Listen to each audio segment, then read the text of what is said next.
දෙවියන් වහන්සේගේ වචනය පැමිණුණාම උන්වහන්සේ නියම කර කාරණය ඉෂ්ට කරලා උන්වහන්සේ වෙතට නැවත හැරිලා යනවා කියලා දේව වචනේ කියනවා. මගේ සහෝදර සහෝදරිය යෝන පොතේ 3 වෙනි පරිච්ඡේදයේ 6 වෙනි පදය.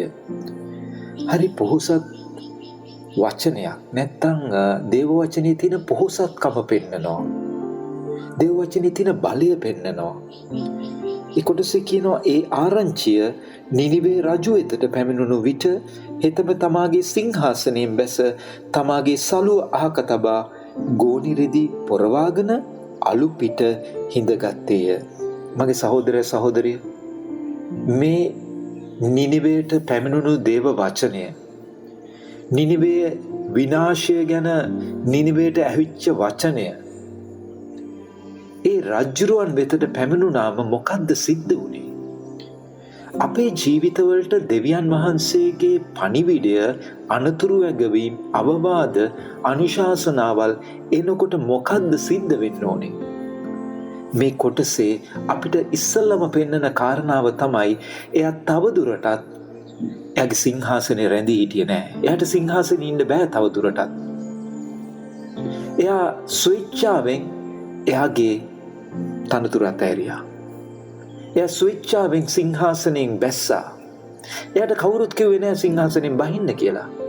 හැබැයි දේව වචනයට පුළුවන් වුණා එයාගේ ස්ථානය නැත්තම් එයාගේ ගෞරවය උදෙසා තිබුණු ස්ථානයෙන් බහින්න. තවදුරටත් ඒ ස්ථානයේ රැඳිලා හිටියේ නෑ. මගේ සහෝදර සහෝදරිය, දේව වචනේ තියෙන පොහොසත්කම මේකයි. ඒ රජ්ජුරුවන් එයාගේ ස්ථානය අතහැරියා.